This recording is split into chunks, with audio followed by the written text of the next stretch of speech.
Welcome back to Theoretical Nonsense. Today we're going to be discussing the isolation permutation, and we're talking mad cow disease, bridal traditions, the history of hello, and syncing up your cycle.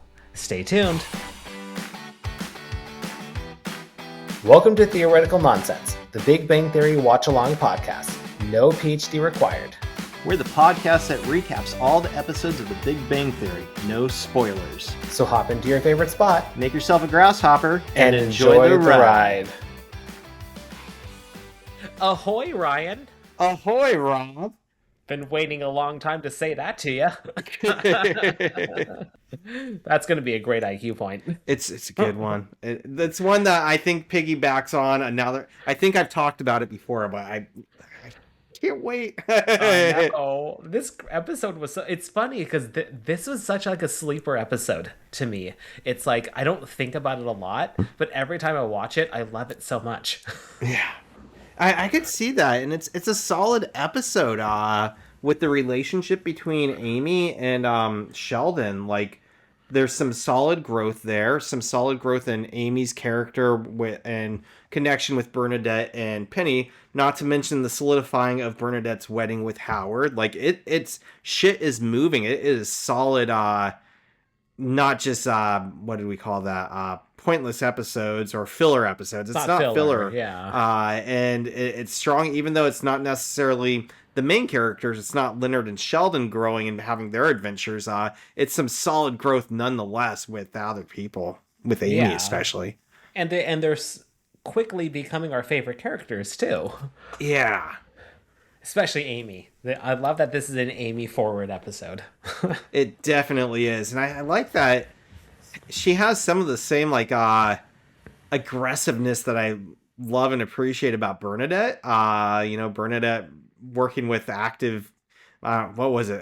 Bubonic plague cultures or something. I'm like, oopsies. Amy has some of that same stuff, but it's usually more sexually derived, more sexually powerful, I guess. And she's just like, oh, gonna be naked type of mentality. And like, I appreciate that and enjoy seeing it because the boys are not necessarily that, I want to say powerful, but that's not energetic, I guess. Enthusiastic. But, yeah, enthusiastic about it. And it's great.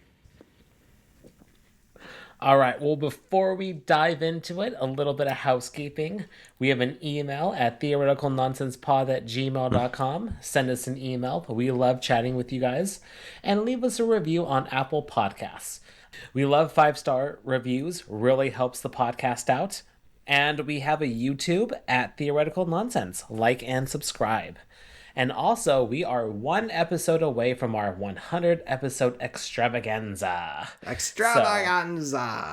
So if you're getting up to date, we are sending out, in the last few episodes, we have been giving code words for you to email us. So if you email us these code words, you are entered in for a raffle, for a gift card. So we've had 2 before. So episodes 506 and 507, code words are already released. And later on in this episode, we will be announcing our 3rd code. So that gives you 3. If you submit all 3 of them, that's 3 raffle entries. Sounds like good odds to me, Rob. So our 100th episode is going to be launching on February 22nd. And the deadline for entries is going to be February 18th. So we are cutting it off at midnight on the 18th. So that gives people a lot of time to re-listen to episodes, get those code words. And we'll think of a good code word together on this one. Since I did the first one, you did the second one. So this is the last one. All right, that should be it for housekeeping, unless I missed anything. That's all I can think of. Right. So we are on Season 5, Episode 8, The Isolation Permutation, aired November 3rd, 2011, written by Bill Prady, Steve Molaro, and Steve Holland, directed by Mark Centrowski. So our opening scene is at the apartment. The group is all together eating dinner, and the girls are talking about the wedding, specifically bridesmaids' dresses. Bernadette is having some trouble finding good ones, and then Amy suggests her cousin Irene's inventory. She and her whole family died in a carbon monoxide accident, and the dresses are still in their bags. And just like everyone else, Bernadette is turned off by this. The dresses of dead people and their cap sleeves. Ugh. I had to look up what cap sleeves were, and I don't think they're that bad. It's just like a little sleeve, like the sleeve is a little cap on the shoulder. For some reason, I was thinking they were the puffy sleeves, but I don't think they're that bad. They made them seem really horrible. Yeah, I'm with Raj on that. And I did look into this. I was going to turn it into an IQ point, but the moment I started looking into it, I was like, this is so boring. And no one cares. Sorry if you're really into fashion, but I was like, I'm done. I can't. But yeah, cap sleeves are really not as bad as Penny says that they are. Yeah. And then Sheldon calls everybody out that these dinners used to house intelligent conversations, but to the fault of no one, Penny, it's changed. And Sheldon has a whole list of conversation topics to pivot to. He has advanced and novice, and then he gestures over to Penny. And then Penny calls him out and like, hey, that time you actually looked at me. And then Amy's very sexually charged. It's like, I don't blame him. Like, do you even have any pores? Pores. It really reminds me of How I Met Your Mother. We always talk about How I Met Your Mother, how Lily is like really into Robin. It's very like that. And then the girls decide to leave, which was no one's fault. Sheldon. And then Sheldon suggests a new topic: women, delightfully mysterious or bat crap crazy. And this is where Raj is like, totally, what's wrong with cap sleeves? Right? So now it's the opening credits, and then we are at the cafeteria, and Amy is there. She says that the neurology department loaned her some culture of prions for her research on bovine spongiform encephalopathy. Can't say it. Something. Basically, a cup of mad cow disease. And then Amy shows a little bit of bloodlust, which I am all here for. She says the real fun's when you get to pick the rat that you're going to feed it to, and maybe choose the beady-eyed little mother who's been biting you all week. And this a little bit of a grudge there. Yeah. This reminds me of the story that I had a professor tell me. It was my professor of anthropology. She was, it's so funny that I remember this story of all the things in anthropology. She was on some excavation in somewhere in North Africa. It was definitely a desert that she was at. And she said, shockingly enough, like the food that they brought, in terms of like livestock, apparently ducks thrived in like the desert weather. According to her, I don't know how true this is, but their team brought ducks. And they would choose the duck for dinner based off who was the loudest. And then she said that by the end of like the excavation, they were all very quiet. So like they picked up the cues. I was like, oh, oh my. It just reminded me of that. Yeah, I've heard that, I want to say it was prisons in Brazil, maybe, are trying out guard geese over guard dogs because geese are so loud and so mean that they alert people a lot more than a guard dog, I guess. But it makes sense that the loud dog's like, fuck those guys, let's eat them. Yeah. Well, then Howard gets a text from Bernadette that she's out with Penny shopping for bridesmaids dresses. And that hits Amy like a bus. And then Howard asks the question that all men ask, like, why is she asking me all this stuff? Like, why do I care? It's stuff that I'm still dealing with. And yeah, he's like, what guy knows what a sweetheart neckline is? And Raj raises his hand. I had to look that up too. I was like, I don't know what that is. But I didn't look that one up. It's just it's a neckline that's a V shape. It's kind of like a V shape that's like the top of the heart.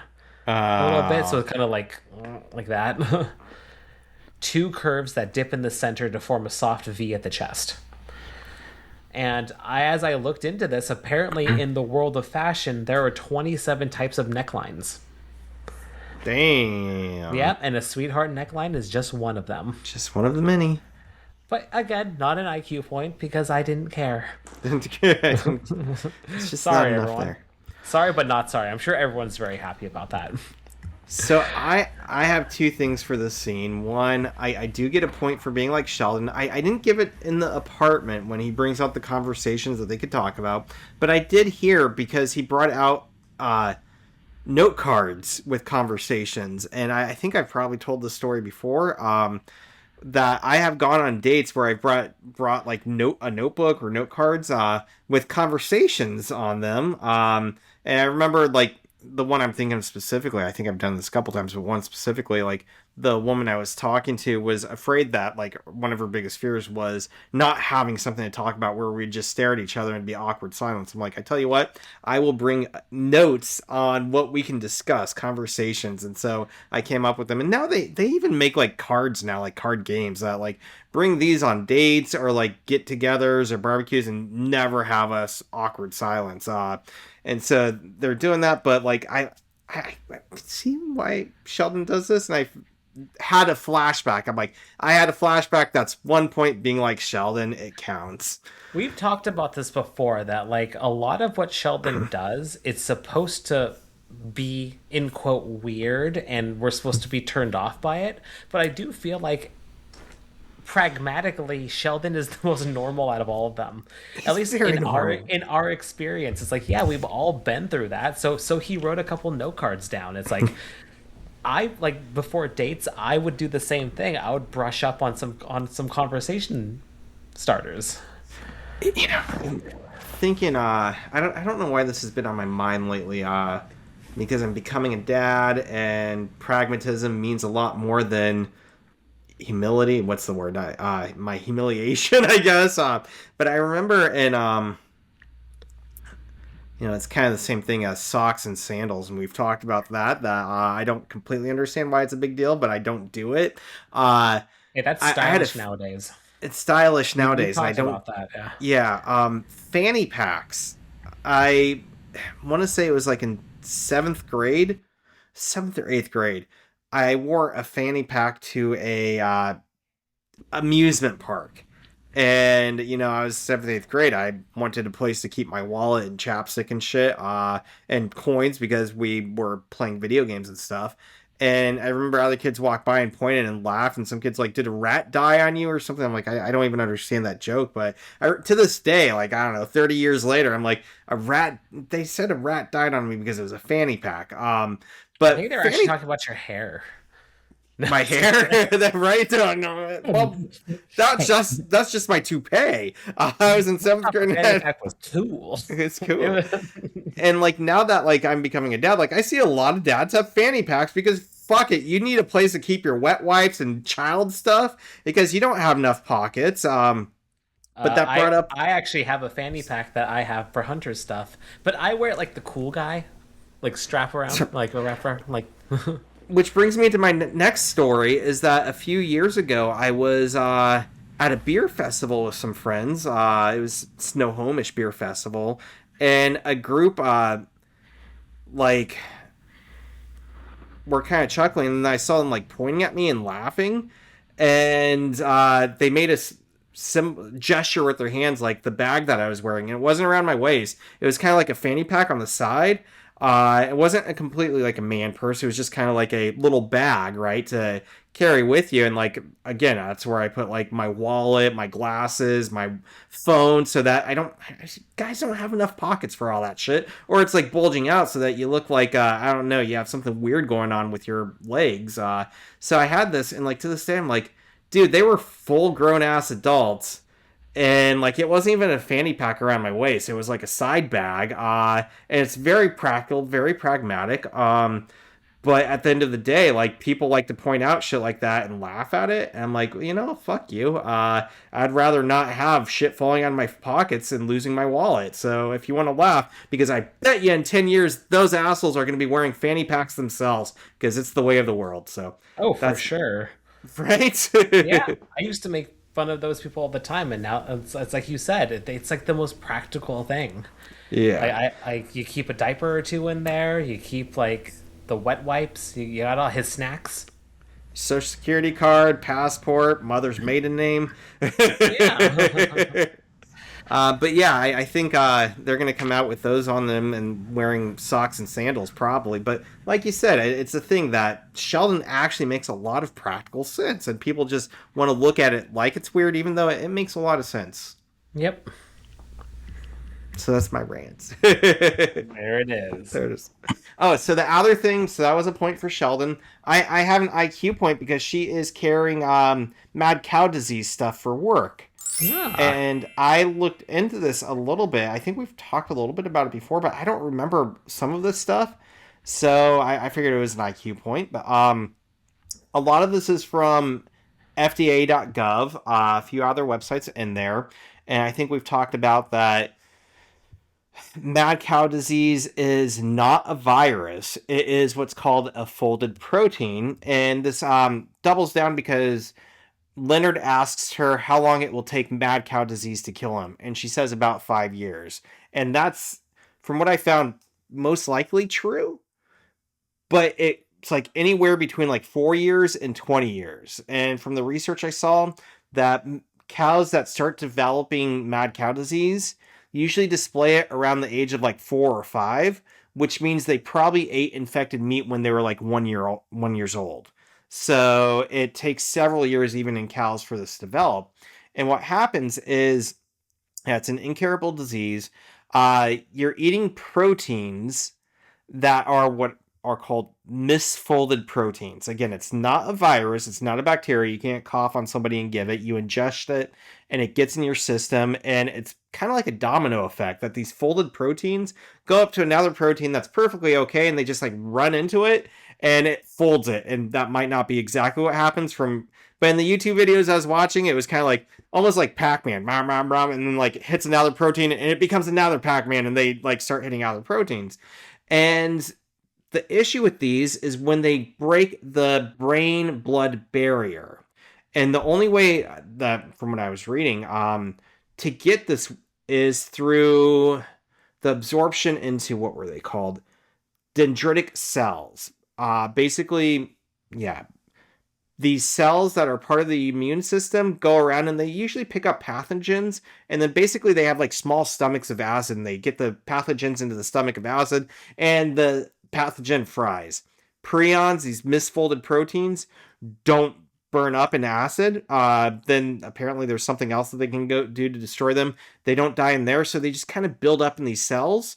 And these immune cells go between the brain and the blood. And so that usually these prions, these bad proteins build up in your lymph nodes first. And then as they build after years and years, they break into the brain.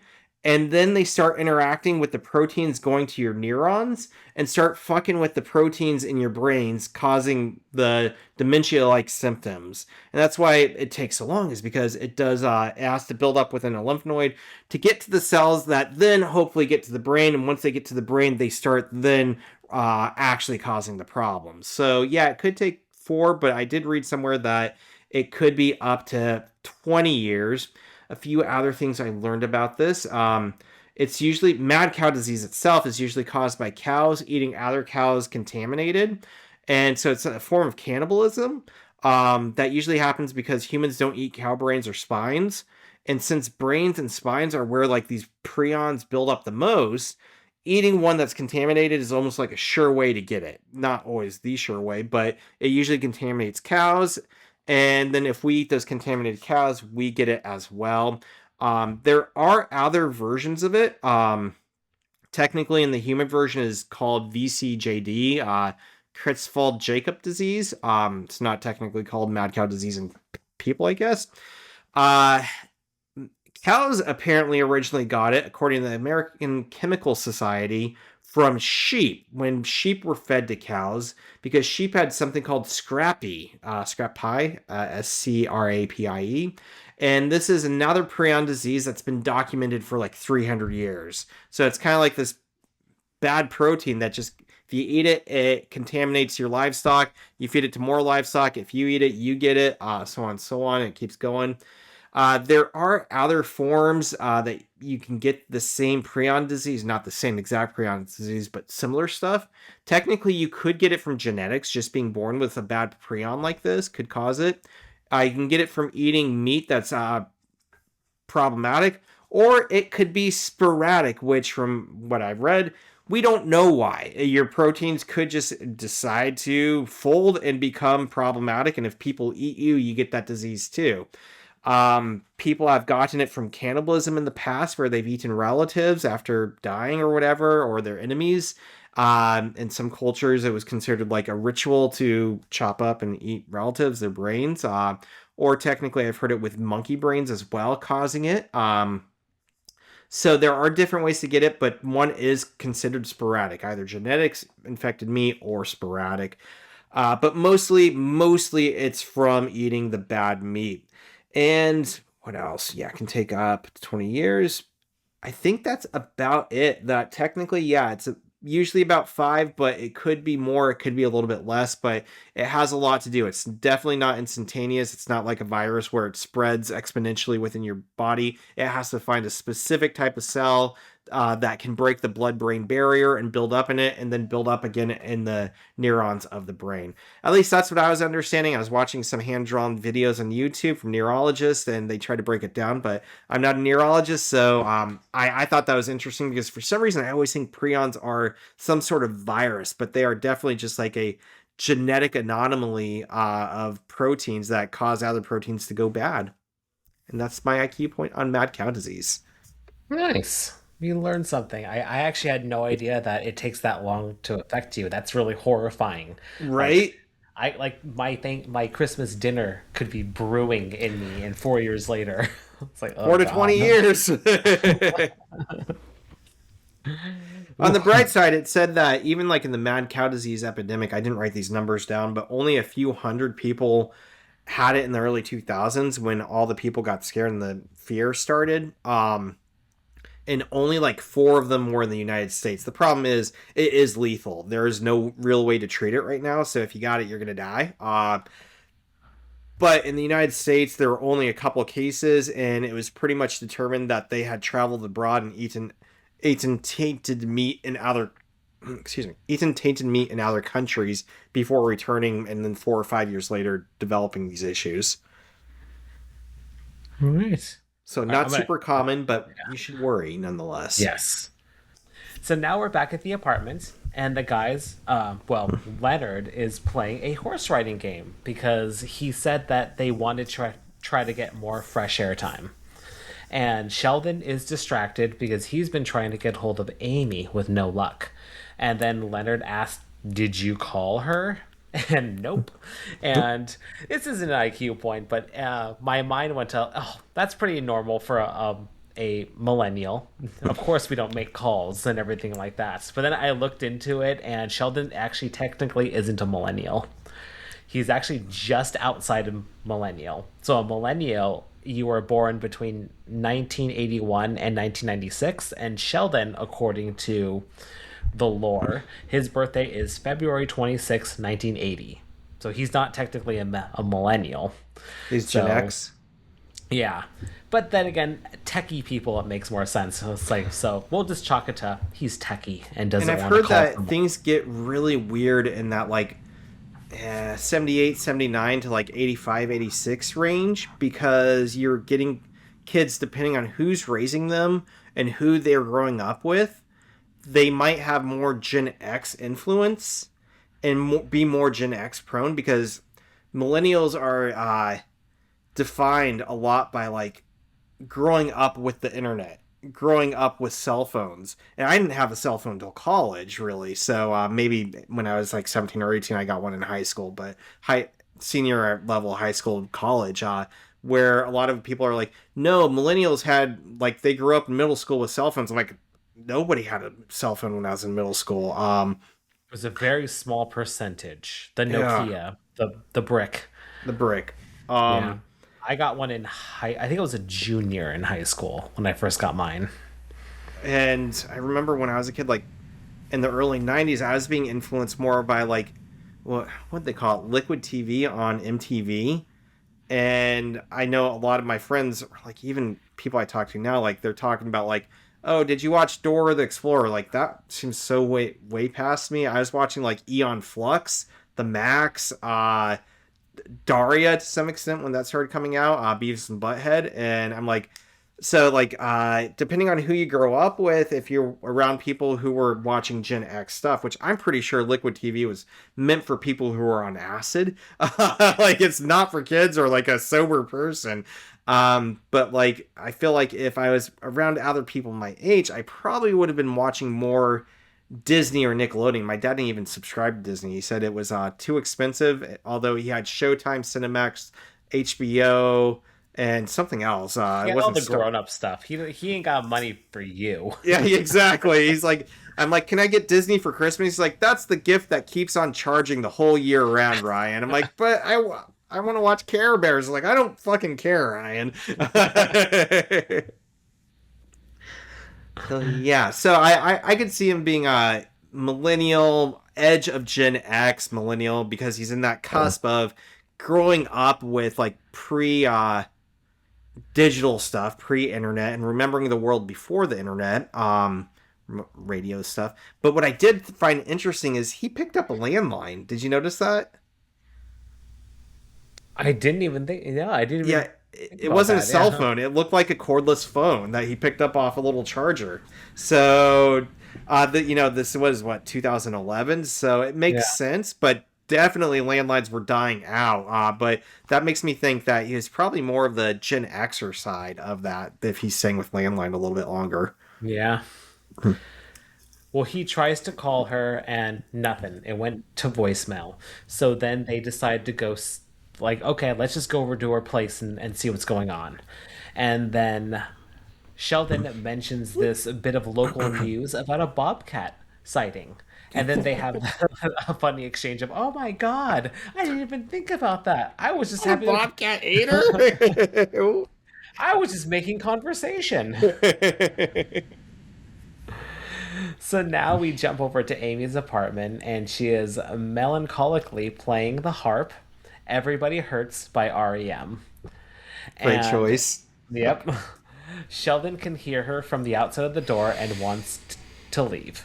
But Leonard's like, nope, she's your friend. He does the three knocks and calls to Amy and then just leaves because you know what? He's single. He doesn't have to deal with this. That was great. I'm Yeah. single. I don't need this crap. And out he goes. Yeah. And Sheldon goes into Sheldon mode and doesn't know how to proceed with the situation because it's like, well, you're sad, so normally I get you a hot beverage, but this is your apartment, so does that mean you get me something? And Elmy just jumps over to this, like, dude, my world is falling apart. Like, cut it out. Stop being you. And I don't know. It's relatable. I think we've all been there at some point where it's like you find out that your friend is hanging out with another friend and you weren't invited. It sucks. Yeah. Yeah. Yeah, And like, but it oh, happens. Yeah. okay. Yeah. I guess. I guess. Tear. Everybody Well, hurts sometimes. well, Amy is now craving human intimacy and physical contact. And they bargain for how to proceed with this. And I love this. So Amy just dives into lovemaking. And Sheldon counters with a gentle head stroke and repeatedly saying, ah, who's a good Amy? Amy counters with French kissing, 7 minutes in heaven with second base. She really wants that second base. And then Sheldon rebuttals and says, neck massage, and then you get me a drink. And then Amy's final offer is cuddling. And that's where they settle on. They awkwardly cuddle, and she does say, hey, second base is right here. Just saying. I almost gave myself a point because the look on Sheldon's face when he's trying to figure out how to cuddle, like I know that emotion. I didn't give myself the point because I feel like I like cuddling and I wouldn't be so resistant. I know how that awkwardness feels. So I kind of, I wanted to point out that that look on his face, like it's in my brain. Like I know that emotion. All right. Well, now we're at the cafeteria, and Raj is contemplating adopting a quirky affection, a pipe or a monocle or a handlebar mustache. And I tried this at one point. I tried being the tie guy or the vest guy. So, like, again, it was very influenced by How I Met Your Mother, Barney. So, I got really into ties for a long time. So, like, there was a small section where every time we went out, I wore a tie. And then I got really into vests. So, it was like wearing, like, slacks and a vest and everything like that. Yeah. I went I through don't that know. phase a little bit too. And ties just make me feel like I'm suffocating a little too much, and I'm like, I can't do this anymore, and so I stopped wearing them. I know I feel like I have a fat neck, so it just feels and like buttoning that top button makes me like, Yeah. Well, I mean, I agree. I'm not saying you have a fat neck. Your neck looks fine. thank you. It's You have nice a and very juicy. you have a very normal looking neck. It's very normal. How about that? I was gonna say too here that it's interesting because Leonard says that he's what is he trying to be the Monopoly man for the Indian India's Monopoly well. man, right? Yeah. But technically the Monopoly man is actually called Mr. Monopoly or Pennybags, but technically he never had a monocle. That's part of the Mandela effect. If you look up Mandela effect and Pennybags, he's never had one, but people believe he does and remember him having one. And that's not a full IQ point, but I wanted to mention it because it's one that I doubled down on, saying he has a monocle, and somebody's like, no, no. And I looked into it, I'm like, holy shit, that was all Yeah. fake, Actually, yeah, now that you mention it, he doesn't have any of these things. He didn't have a pipe. right? He didn't have No a pipe. handlebar. I mean, that's not technically a handlebar mustache, is it? It's I mean, I handlebar is don't more think so. straight. It's a mustache, but it's not a handlebar one, right? Well, I guess it kind of is. When you I look it don't up, know. it definitely does have that curl. It's the closest Yeah. thing Yeah. between the pipe, the monocle. The mustache is the closest thing, but definitely no pipe and definitely no Yeah. He monocle. definitely has a handlebar mustache, which how do you feel about these? uh, I'm okay with them. I don't think I could pull it off, but I've seen some guys where I'm like, that's a nice looking stash you got there. Some people, yeah, as I Google this, some people are pulling it off very well and others are not. Yeah, the ones who don't pull it off do not pull it off. Uh-huh. All right, so let this be a PSA. Definitely be a good friend. And if your friend can't do it, please tell them. Let them Let them know. know that they're not pulling it off. All right, anything else on? Nope, that's all I had to say for that. Well, Raj gets mocked and he calls them out for not being a safe environment, which is a good call out because your friends are supposed to be a safe place. And that's one that I almost gave myself a point for, but I went back and forth and decided not that. I'm like, I've been there and I understand it, but I feel like a lot of people have been there and they say something and they open up and their friends kind of shit on them. And it sucks. But like, I felt Raj there. He had my heart. I don't think it deserved a point for being like him, but I definitely empathized with him. Well, now Sheldon enters like a storm. And this is something I caught on my watch earlier today was that Sheldon is usually known for wearing the color of the shirt for his emotion, and I noticed in the scene prior he was wearing red, which I'm guessing is building up the anger, but in this scene he's wearing green, which he really should have been wearing red because he's so Yeah. angry. But yeah, I just noticed that. And he recaps to the guys the events and how they ruined his night of working on string theory and his Lego fun time, his Death Star, which actually matches perfectly with the vanity card, which we will talk about later. I haven't read it, but I saw that there's a picture on it. Yep. Well, he demands that they get their girls to apologize. And Leonard says, "No, I'm not doing that." But he's like, "Nope, you're in. You invited Penny to lunch 4 years ago. Everything about her is on you. You make it so." I Which like I that feel logic. I do to an extent. But I'm trying to remember. Like, has he? I feel like he's called him out on this a couple of times. Like, this is definitely the third or fourth time where he said, "You brought Penny into our world. She's on you." And I feel like there's a statute of limitations on stuff like this. But You not get to use that quite. card once, right? You don't just keep getting Yeah, used to it. yeah. But you know what? It's Sheldon logic. It's Sheldon logic.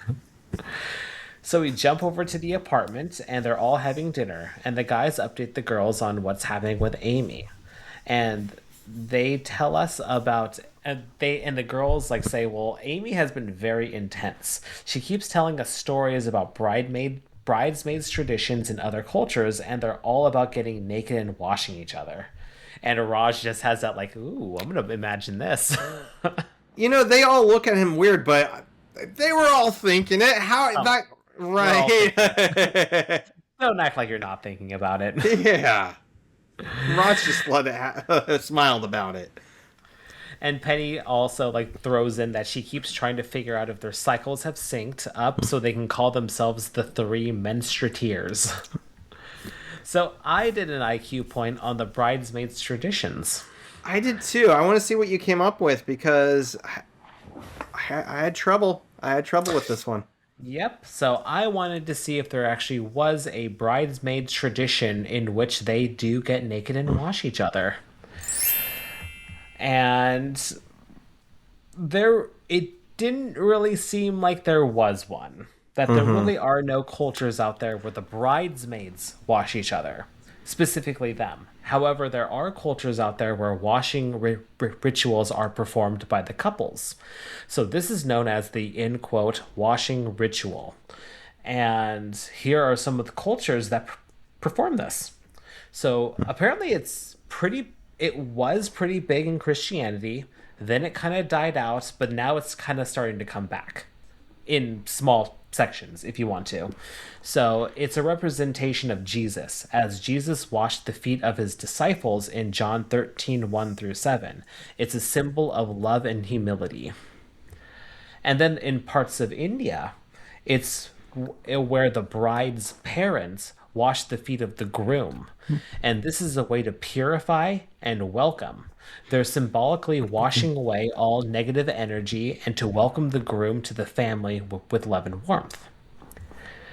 And in Muslim practice as well, where the groom steps on a chicken egg barefoot, and then the bride will wash his feet in water and flower petals to symbolize the groom's readiness to become a father and husband, and the bride's readiness to meet the needs of the husband and the family. Also, in Native American groups, the bride and the groom will wash their hands together. When the couples wash their hands during their wedding ceremony, they're washing away past evils and memories of past loves. So, nothing really in terms of bridesmaids, but washing rituals are a thing with the actual couple. Did you find I think anything I else? took this a different direction. Oh. So mine was more innocent, and you really went off the deep end. I went more with the nudity. Ryan, you just get your head out of the gutter. This is a family show, okay? You fuck face. Face. There was a point during this where I was on Reddit and people were talking about bachelorette parties and they had some blurred pictures and I'm pretty sure these women were having sex with their bridesmaids. I'm like, I think I'm watching porn. This is Here's your problem. You're looking at porn, and second, you went on Reddit. yeah, when I read it, man. I knew my first mistake was going to Pornhub and saying bridesmaids bath. That was not a trustworthy source, but wow, was it interesting.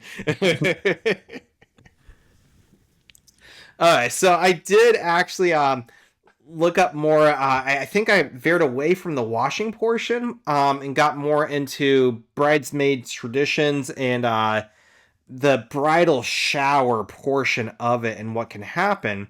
And again, nothing specifically about bridesmaids bathing each other, although there are some cultures that have to do with bathing, like you said, maybe in a different way.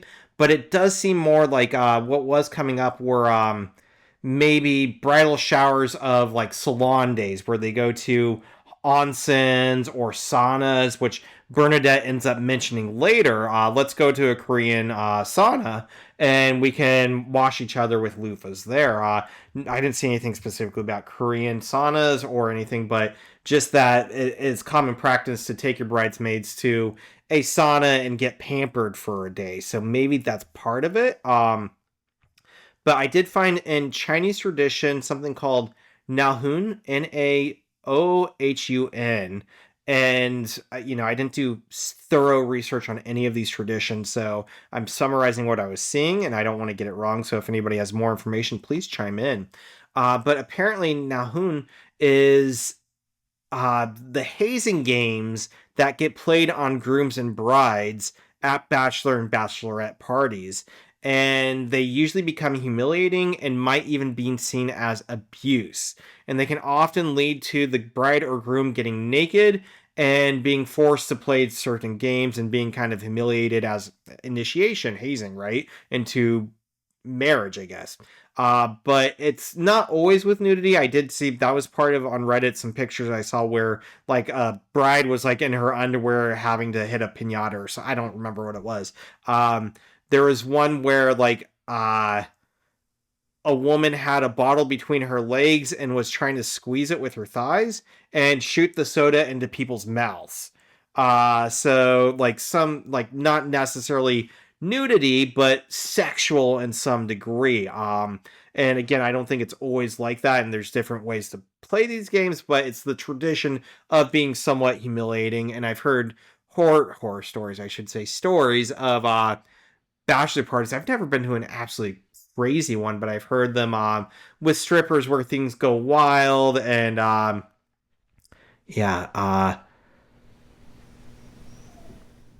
yeah, things going wild. I'm trying to remember any of the stories I have, but I remember hearing one where the groom came out with a dildo tied to his face, and he's like, "No, no!" And they had to kind of end things there. And that wasn't Chinese tradition. That was something that happened in Vegas. Friends of friends. So I just like that story, saying no.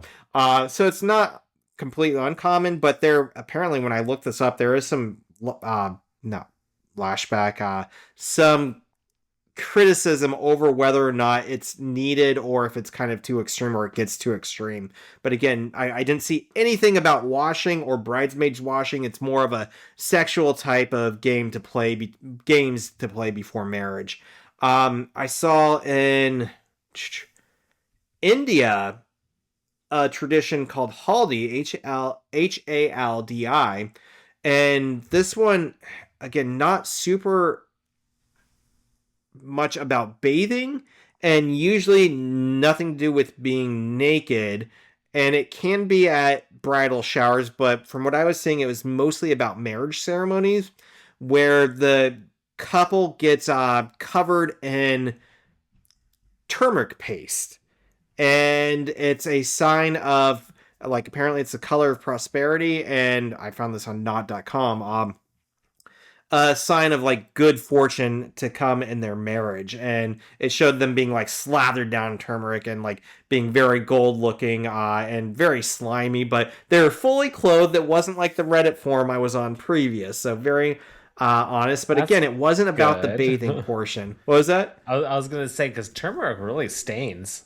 I Right. used like fresh turmeric will stain the shit out of everything. So I think that one, yeah, those clothes are probably ruined. They seemed very happy though. yeah. The other one, and this is the closest one I got to what Amy was talking about, although nothing about the women bathing each other. Something called an Hammam, Hammam. A day is spent at a Hammam, a Turkish bath, where the female members of a wedding party, which are known as the Negafa, FFA. Basically, and this is like the family members, the friends, basically the wedding party of the bride, the females, get together and they bathe in milk and clays as a purification ritual. And this is from fancydesigns.com that I got most of my information on this. The Nagafa also try to basically the female wedding party try to beautify the bride with clothes and makeup and put henna on her. And so they're not necessarily bathing her, but they do like do her makeup. They cover her in henna. The henna is supposed to ward off evil and helps with fertility. And it also mentioned that oftentimes they'll hide the groom's initials in the henna somewhere. And there's a tradition that the bride is not supposed to do any household chores until the henna has worn off.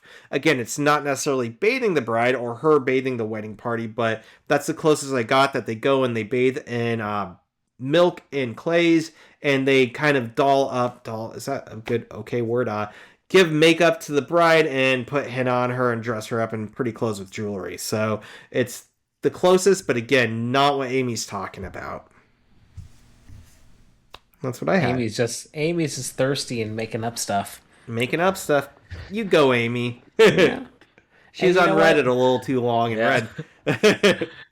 Well, this is a great opportunity to slip in our code word.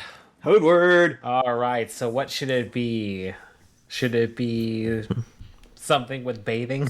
Something. I think so. I think bathing's a good one. Bathing. Ooh. Bathing is the third code word. So again, send us an email. God, this is going to be weird. This is going to get weird. Things are about to get weird on our email. But send us the code word. So again, if you go back to the last 2 episodes, we have code words there too. You have an opportunity for 3 entries into our raffle for a gift card. Well, I think we decided $50 Amazon. Yeah. So $50 Amazon. So send us those emails and we will announce that winner. All right. Now we are in Amy's lab, and Amy is dissecting a brain, and she's got a tumor. And then Penny and Bernadette show up, and they want to make it up to her by taking her out, and Bernadette suggests one of the things that Amy mentioned, washing each other, but with loofahs, not hands. And Amy says, don't worry about it. I can't stop pretending that some beautiful girl and her cute in the right light friend want to hang out with me. It's just so funny how like she puts Penny on such a pedestal. Yeah. And Amy says it's normal for her that her entire life that she's been shunned by all girls from elementary to grad school and in her semester in Norway. And then Amy picks up the brain to try to illustrate how the brain represents them as a group of friends. She says, this is us. Bernadette, you're the analytical, scientific left hemisphere. Penny, you're the creative, spontaneous right hemisphere. And where's Amy? She's right here. The sad little tumor no one wants to go dress shopping with. It's like, ugh. Oh, and so Penny harsh. starts puking. Yeah. Amy is being a little dramatic, but you know what? She's feeling her feelings. And from what we hear about Norway, she's had some trauma. Yep, we will find out about that later. Well, now we're at the apartment, and Sheldon is working on his Lego set. And the phone rings. And then Sheldon says, did you know that when Alexander Graham Bell invented the telephone, he proposed answering it with Ahoy? And I think we both kind of like that. Ahoy. We do. And this is the next IQ point. I did some on this too. I'll see what you have first. I'll All right, I will go first. Yeah, because I think this is it for my IQ points, and you said that you might have one more extra after this. I have one more that snuck in. Yeah, it definitely snuck in at the end. All right. Well, yes, Alexander Graham Bell did suggest Ahoy. When the telephone was invented, people didn't know what to do. So Bell suggested ahoy as it was a standard term in maritime culture, where sailors used it to hail ships. So then the question kind of lands on like, well, how did we end up on hello? Hmm. And believe it or not, hello was not a normal way to start a conversation. The word hello existed, but it was more of an expression of surprise. Kind of like how we say hey or whoa. So if I dropped the plate in the 1800s, Ryan would be like, hello, Hello. which kind of explains why people say that. Like, hello. I don't know if people don't, I guess it's not as common, but people used to do that in the they past. they do, It yeah. kind of, yeah. It's kind of sarcastic, almost like "hello there," something like that. Yeah. It was actually Thomas Edison that suggested the use of the word hello versus ahoy. Edison was actually in the invention race against Bell to create the telephone first. So he may have lost the race to the telephone, but he won the terminology battle. He basically reached out to as many media sources as possible to push for hello, as it's clear and easy to hear. It was even in Edison's telephone handbook, and his phone was actually more widespread. So that's why hello won over ahoy. Was basically just a lot of marketing. Yeah, that's what I got. So Yeah, piggyback away. piggyback. Definitely, most of mine came from NPR's website, and they were talking about a book by Aman Shai's The Phone Book, The Curious History of the Book That Everybody Uses But No One Reads. And apparently it's a history book on telephones, and it's exactly like you said that, a few things that to add to that is that Ahoy is actually like 100 years older than hello, and Ahoy stems from the Dutch hoy. So it's an older word and makes more sense. But like you said, Edison pushed for it, and I think it makes sense that he had it in his books on the telephone. But I was reading, according to this, it was also in telephone books because when people had telephones, they were like, "What the fuck do we do with these things?" So they looked at our telephone books with numbers, and it had instructions, like little to do, how to work your telephone in the beginning. And like you said, Edison kind of paid for those to have his word in them. And it mentioned that was in one of the first books ever published, the first one to be published in the District Telephone Company of New Haven, Connecticut, in 1878. The book told users to say, and it's spelled Hulloa,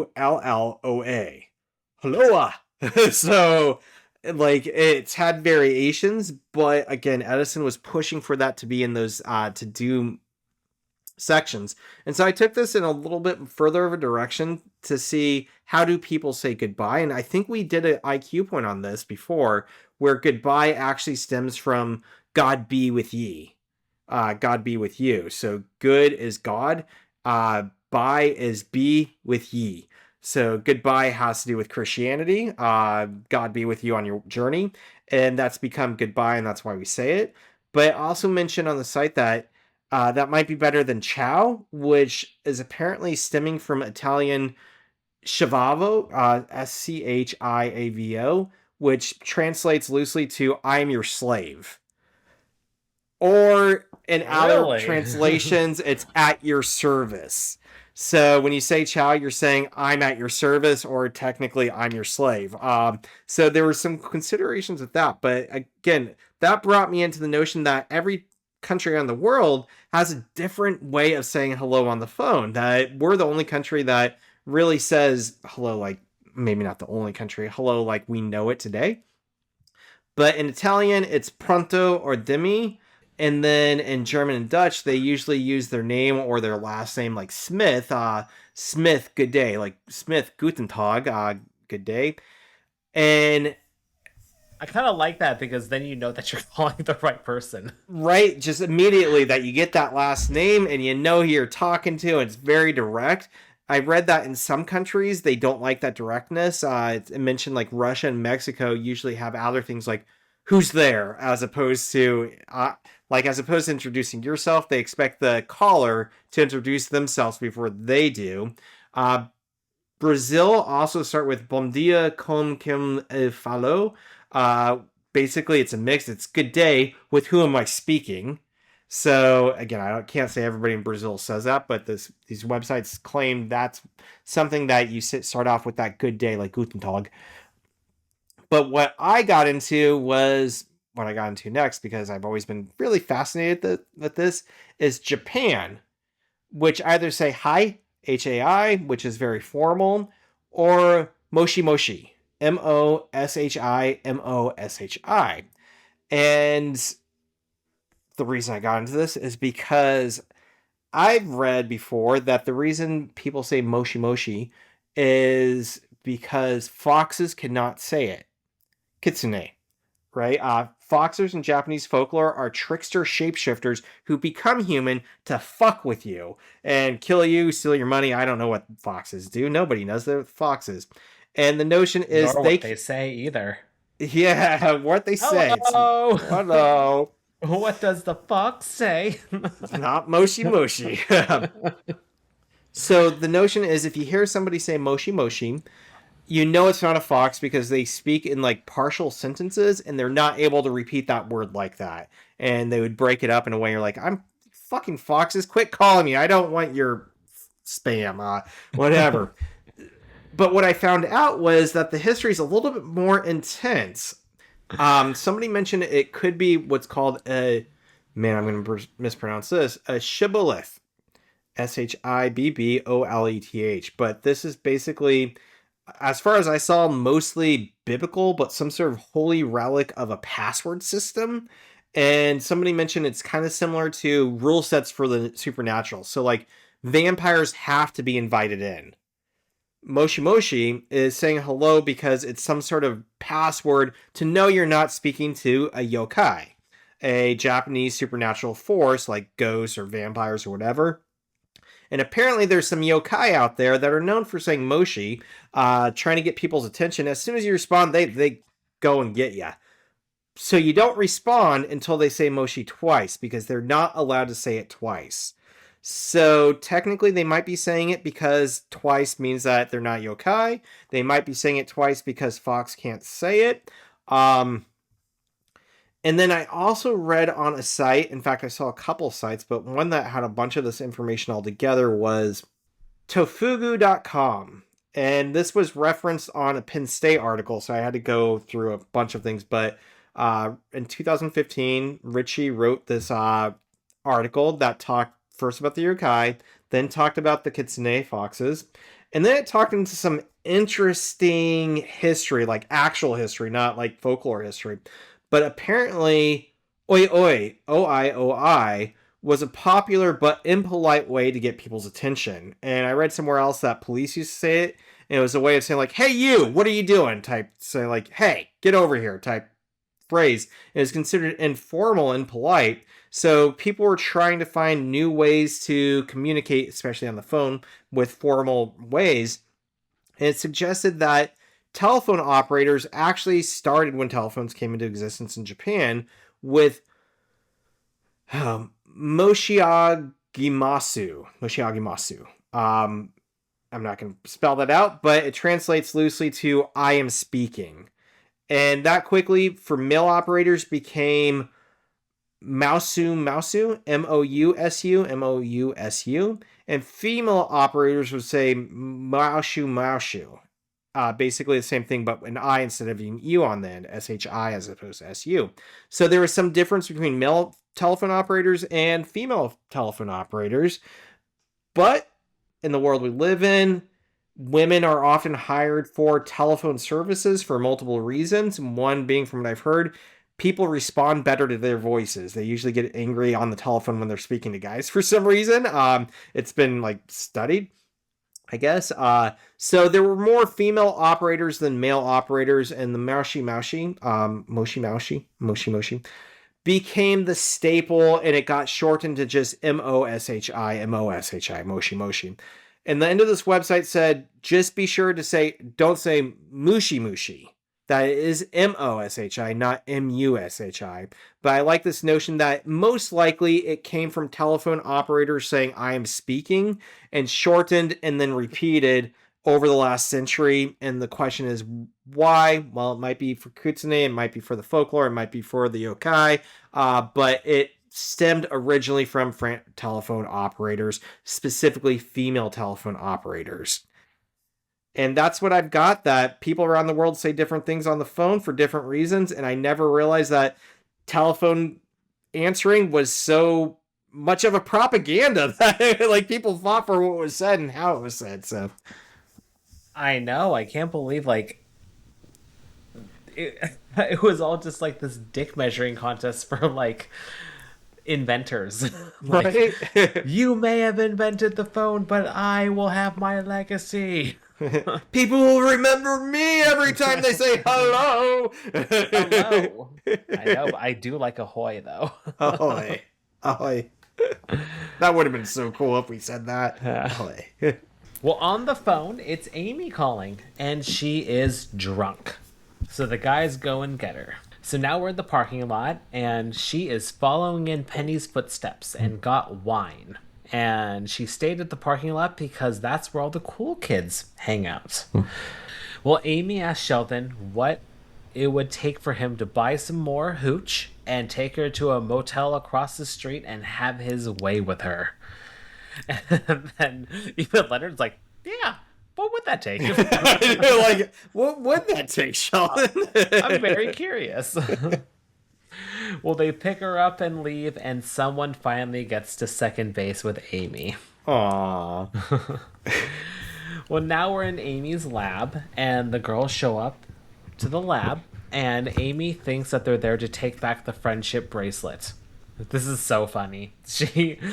Penny never gave her one. Amy made one and pretended that Penny gave it to her. So sad and weird. I like her line, Penny's line. No, you made that. I want you to have it. Well, to make it up to Amy, Bernadette offers her to be the maid of honor. And at first she thinks it's a prank, like in Norway when she was locked in a sauna with a horny otter. What the fuck? So mean. That's like really mean. That's like I don't even know what to say. That's sexual assault. That's something. I don't know. Well, she's blown away. No one has ever asked her to be the maid of honor. Well, not technically true because in the previous one, they're all dead. They all died. And Amy just gets into the zone. She's ready. She already has plans for the bachelorette party. Native American sweat lodge. We'll take peyote, roll around the mud, and paint fertility symbols all over Bernadette's naked body. Yep, that's happening. Just really into it. Sounds fun, though. Well, she's crying. Maybe it's the hormones, or maybe they've all synced. And yes, she has finally synced up with Penny. Such a great moment for Amy. So this was my 4th IQ point. And I looked it up, but apparently it's bullshit. Women's cycles don't sync. Oh yeah, I actually heard about that too. Go on. I have always heard that hormones and pheromones cause women's cycles to sync. And apparently it's because in 1971 there was a study by McClintock called Menstrual Synchrony and Suppression published in Nature, the art journal Nature, that said, they start to sync up, but multiple studies since then have said no.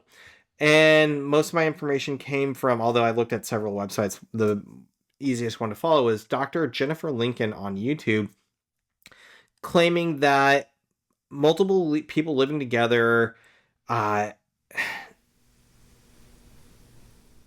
usually have multiple period times that differentiate, and most likely the periods will drift apart because they happen so not sporadically, but it's never consistent with the 30-31 day calendar. Like, our calendars are imperfect, which is why we have leap years, right? So it's going there. Yeah, many places were saying that most likely cycles are drifting away. They're not coming together. And most likely what's happening is people are seeing them to come together because they want to see them together. And then one study by Yang and Shank, I saw on the National Library of Medicine, looked at pairs of people living together and found no major connections between periods aligning. Although another study, although I can say that this was a 2017 pilot study, and it was used with an application, I guess, documenting cycles, which is kind of weird because if you're documenting your cycle on an app, it's been said before that you should be careful because you don't always know where that information is going. In this case, it was just a study, but I have heard that states that are against abortions are using it to kind of weed out who's getting an abortion and what's going on. So if you're using those apps, you might want to be careful because people might be getting that information about your body and your cycles and your health without your permission. But anyways, this information was used by Oxford University, and it basically tried to document the cycle length and occurrences, and it showed that cycles are more likely to get out of sync than in sync with people. But again, this study, even though it was the most recent 2017 that I could find, has only been published on the app's blog and has not been published in a reputable peer-reviewed journal, although there are other studies like the Yang and Shank one that have been published in more reputable places. So this led into, why do people think this happens? And there's a couple of reasons. One is because, and I think we've talked about this before, apophenia, which is this whole category for what we know as pareidolia, which is that occurrence when people want to make shapes out of stuff that they see. If you see a cloud and you're like, that's a smiley face, or an electrical outlet saying that electrical outlet looks shocked, get it? Shocked, to see me, you're experiencing a mental condition where you're seeing patterns where you shouldn't be seeing them, that they don't exist. And that's kind of scary that our brains work against us that way, but they've evolved that way because in the past, if predators were in the jungle camouflaged, the sooner we realized there was a face to be scared of and run from, the more likelihood we got to survive. And now it doesn't necessarily matter, and we shouldn't be seeing it in clouds or on electrical panels, but the thing is, we have evolved this way. So technically, pareidolia is just seeing like the images. Apophenia is the larger issue with our brain seeing patterns that aren't there. And one of those patterns could be seeing, hey, these periods are happening at the same time. I want to see a connection, even though causation correlation isn't necessarily directly interlinked. So that's one reason. Another reason is confirmation bias, that there is a really good chance that when people are together, women, and they're with their friends and their periods are happening at the same time, they remember it more. Maybe they're more inclined to celebrate or eat ice cream together, watch movies together. That's what the YouTube video made it sound like. And kind of remember, that's what happened to us, remember? But confirmation bias would then suggest that every other month for the rest of the year, they neglect to pick that up and say, oh no, it happened at least once, so it always happens. They're picking and choosing the occasions where it did happen, even though it was just kind of a random fluke when every other occurrence didn't necessarily happen. The YouTube video I watched and the sources I looked at said there are other factors that can cause changes in cycles, and it's not being around or close to other women. That's just random. But hormonal birth control can definitely influence it. Stress, medications, health conditions, and up to eating disorders. That technically, and I've heard about this in high school, that girls who had eating disorders and were like on track, they would stop having their periods, or they would go for like 2 months and not have a period or something. So technically, body stress and hormonal issues within you, chemical ones that you're putting in your body, could impact you more than just being around another person. That being in a sorority, that was the big one in college. People are like, oh yeah, the sororities are always on the same cycle, and apparently that's not true at all. According to this doctor on YouTube, says there's no harm in believing that they're on the same, or there's correlation here. If you want to have fun with your friends and celebrate syncing up, wonderful, but know it for, maybe realize it for what it is. That is more random than an actual scientific occurrence. So, a conclusion: hormones and closeness and proximity of your friends does not cause you to sink at menses. And chances are the next cycle, Amy and Penny will not be on the same cycle necessarily. So it's pretty much people are looking for significance just out of anything. Yeah, it's kind of fun to feel connected, I suppose. It kind of reminds me of the whole like full moon thing, where people think that like crazy things happen on the full moon, but it's like not technically true because people associate it with that because they're just looking for some sort of significance with the full moon. That's really it.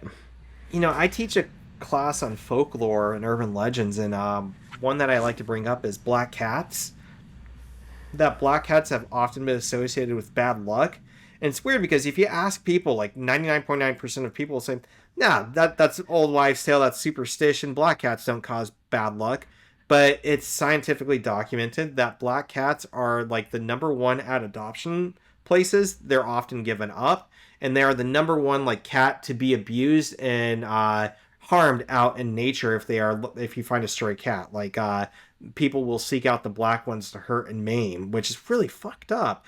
But Aw. again, if you ask 100 people, 99 of them will say, no, they're just like normal cats, but they are the ones people hate the most. So it's like weird that we know scientifically it makes no sense, but our brains are still programmed to want to think it somehow. I grew up with a black cat. We named him Midnight. He was great. One day he went missing and it was very tragic. We had one named Lewis. I don't remember him very much, but I remember we moved, and technically it was a fucking cat. I'm not a cat person, but I do believe that you get a dog by doing research, finding the one that you really bond with and you latch with and you love and loves you and its whole thing. To get a cat, it falls out of the fucking sky on your lap or it pops up out of a garbage bin, and that's what happened. This one was, I don't know, going from neighborhood to neighborhood and ended up at our house one day, and it was our cat. Like it just happened out of the sky. And we moved and we took it to the new house, and it was on my dad's lap in the car, and he got out, it jumped out, ran away, and we never saw it again. Went to the next family. Went to privilege the next family with some love, I guess. Black cat love. All right, anything else on that? That's all I got, but I thought that was interesting. Again, it became an IQ point because I just wanted to verify, like, oh yeah, that's a thing, and I was surprised to learn that's not a thing. We learned something new. Learn something new. We did it. Well, now we're at the ending. We're in a bridal store, and Amy is just very intense. She's recording the behind the scenes of the wedding and the shopping and everything like that. They're all trying on stuff, and they make it very clear again that she's really into Penny. She keeps trying to sneak in the room while Penny is changing. Such a perv. Poor And that's Amy. where it ends. Poor Penny. I don't know. Penny. Poor... And that's the episode. That's the episode. So now we're on to the vanity card, Chuck Lorre Productions number 364, where there's a big picture of the Lego Death Star. And it says, on behalf of the producers of The Big Bang Theory, I want to take this opportunity to thank our intrepid office staffers, Jen D'Angelo, Anthony Robinson, Jess Ambrosetti, Gary Torvinian, Tara Hernandez, Charlie Back, Robin Green, for their tireless efforts and ridiculous devotion to the building of the Lego Death Star, seen in tonight's episode. You are all now part of television history, although that will not be reflected in your paycheck. I mean, what kind of? I mean, that's an amazing. That's a fun job. I'm getting paid to make Legos. I would enjoy that. And I was telling Rob before this that my parents gifted me and my partner Kelsey for Christmas the Lego family Christmas tree, and it's like a 2-foot tree. It looks very impressive. We haven't put it together yet, but like I love Lego. I think it's fun. Being able to do that for a job would be fun. But I wanted to add to this that also we got a advent calendar. Two things about this. One, It was a brick building set that looked like Lego, and it was supposed to be a Christmas train. It wasn't Lego though, and I can tell you now that other brands do not have the same quality as Lego. Pieces came out like bent that you couldn't like put on, like the inserts, like when it's not like the little round part was like bent in, and I'm like, that piece is just it's bad, it's broken. And like I kind of bent it back and it like cracked, and so it wouldn't stay on. The fittings weren't perfect, so things will like you'll put them on and they'll just like slide off. The connections, like Lego apparently has standards, and I didn't realize this completely, but they have rules if you're building something or if you're submitting like a build, they have instructions like there have to be double connections, there have to be support pieces to help make sure things are like strong. They have what's that called? Structurally stable. Structurally sound, structurally stable. Yeah, exactly. And this doesn't have it. It'll have like a huge Santa Claus that sits on just like one connector on top of the train, and if you sneeze, he falls over. There's like a tree that sits on a cart, and the whole thing falls over and then shatters because it's all single point connections. Nothing is structurally sound. The wheels are not mathematically correct, so half of them spin when you pull the train, and the other half like just it slides. It looks kind of pretty. I'll send you a picture, but Nice. not structurally sound. The other thing I learned about this is for the 12 days of Christmas, the traditional advent calendar, although there are advent calendars that are 25 days long that are meant to go from December 1st to December 25th, right? When do you start your 12-day advent calendar? When do you start it? Kelsey and I got into a big discussion about this, and I don't think we've talked about it. Well, I have not officially gotten. So funny you mentioned that because I was actually going to I bought Hunter 12 dinosaur eggs. Yeah. Well, that are covered in sand. So it was perfect because it was like, okay, each day leading up until Christmas, you can open up an egg and then you get like a little dinosaur. So let me look at the calendar. Like what day did I start that? Because I planned it so the final one was on the 25th. So 12 days So before that.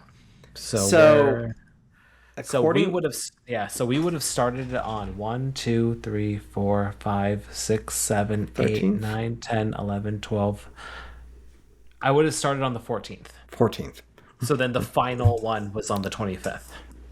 Um the song 12 Days of Christmas and what I've grown up with in Christianity Catholicism is that the 12 days of Christmas are December 25th to January what would that be? 7th? I guess that makes sense because it's the first day of Christmas, which would be Christmas Day. Yeah. Um let's look this up. January 4th. So the notion is in the carols and folklore, right? The three wise men see the star of Bethlehem and go venture out to meet the boy child Jesus, right? Well, they don't walk there and get there the same day he's born. It takes them 12 days to get there. And on the 12th day, you celebrate Epiphany, the day that they met him there. And it also kind of connects with Saturnalia, that was longer than just like Christmas Day. It was like the whole last week of Yule and December. Some places celebrate 2 weeks worth. But yeah, I was like, oh, we have to open this on December 25th. And Kelsey's like, no, you start it like before. And the more people I talk to, they're like, no, advent calendars, you always start before. I'm like, but the 12 days of Christmas lead up to Epiphany. You don't start off. And then it became a whole conversation. I'm kind of confused, but I stand Exhausted. by that. I like the idea of starting them on Christmas and then celebrating throughout New Year's and having a couple days into January. And then you can get rid of your Christmas tree and take down your lights after the final gift. You're gonna love this. I took down my tree and everything on the 26th. Oh, sad. So I did put everything up the day on November 1st. November 1st, everything inside went up. So that's Uh, why, and we're also traveling soon. So it's like we're yeah, gonna be you're gone. traveling, So it's so like, dude, I'm not coming back in the middle of January just to pull this shit down. So do you have a it's all gone. fake tree or a real tree? Fake all the way. Okay. I know it's technically like worse for the environment. Did you know that it's actually more environmentally friendly to do a real tree? I've heard that. Because it's because, sorry, we're deviating, but here's some more education. It's because most people are very irresponsible with their fake tree, that they're constantly replacing them more often than what they should. So Yeah. it just ends up in the landfill, and it's plastic and metal, so it's not going to deteriorate. Whereas most tree farms will plant a tree for every tree sold. And that Multiple doubles trees, down actually. to that So, the manufacturers of fake trees often put the pre-lit lights in them, yep. and So then once you'll they're gone, they're gone. yeah, like one will burn out, and like that's what my dad's dealing with now is that his middle section's completely burned out. And he's like, "Do I get a new one? I've only had this for like 4 or 5 years." And now he's just been shredding a light around the middle, so there's extra lights that are burned out, and he has to plug it in separately. And it's a pain in the ass. It's a nice looking tree, but it is built to not live up, like it doesn't live its full lifespan or what it should. So that makes sense. Yeah. I, So if I you're I gonna, love live trees all the way, and I think they're expensive, and they're dirty, and I'm sure they are a fire hazard. Mine only drank water the first 2 weeks, and I've tried to give it more water, and it's drying up. But I love the smell, I love the look, I love going to get it. I love it all. But yeah, I'm slowly being talked into the fake tree. I just fake tree. just don't get pre-lit. Just don't get pre-lit and light it myself. Yeah. But and people are like, well, you can always like do the real tree smells. I'm like, you can always tell a difference. Like I can smell the perfume difference from the real tree, or maybe it's psychological. Maybe it's like finding data where it's like finding a face in the tree. I can tell there's a sense of data or smells. But yeah, I'm a real tree person. I just and then I chop it up afterwards and use it as firewood as bonfire wood at my cabin. So. Nice. See, you're doing it right. I should do a real tree at some point. Maybe I will. Probably not, though. Most people hate them. I am definitely on the losing end of this, and I admit it. But anyways, that on the losing end of the 12 Days of Christmas too. Everything. I'm a loser, baby. Okay, here's the thing. Logically, yours makes sense, but the thing is, people are too excited. No one wants to wait. Right. And I think there's something. I was talking to somebody about it being a mechanism of capitalism that companies want you to buy shit. And they want you to buy it before Christmas to lead up to Christmas, because after Christmas, people won't be buying stuff. So they're really marketing and gearing stuff during the holiday season for you to buy and open and get stuff. So, it's our culture, I guess. Nothing wrong with it. But again, people want stuff and they want it now. Very true. Yep. Hunter definitely knows the word present, and he's been like trying to like open, like, granted he's not strong enough to like rip anything, but he was definitely trying to open up the everything under the tree. It's like, quit it. Quit it. That's not a present, that's an electrical outlet. Open present. Not even your present, kid. It's not your present. All right. Well, we have 4 IQ points. 4 IQ points. And I went up 1 point on Sheldon's side, so I am now at 139 to 138. 139 not like Sheldon, 138 like Sheldon. It's you're neck catching and neck. up. Yeah. It was a pretty big gap before. At least like 5 points like a little while ago, but you're inching forward. Inching forward. I feel like when Sheldon's a decent person, I connect a lot. It's when he starts becoming a jackass, I'm like, I'm more like other people. So Yeah. All right. Well, that was the episode. So thanks everybody for listening. Like we said, shoot us an email. You have 3 code words to email us. But even if you don't want to send us a code, just shoot us a message. Why not? say And hello. at this point, I'm just going to randomly give someone a shout out. Jake, thanks for being awesome. Jake, I miss you. Thanks for the comments. Thanks for the emails. You're awesome. Love you, man. You are great. And also give us a 5-star review on Apple Podcasts. It really helps us out. And we will see you next time when we discuss our 100th episode, Season 5, Episode 9, The Ornithophobia Diffusion. Thanks for listening. This was Theoretical Nonsense, the Big Bang Theory Watch-Along podcast. No PhD required. Our intro and outro music is by Alex Grohl. Thanks for listening. When do you start your 12-day advent calendar?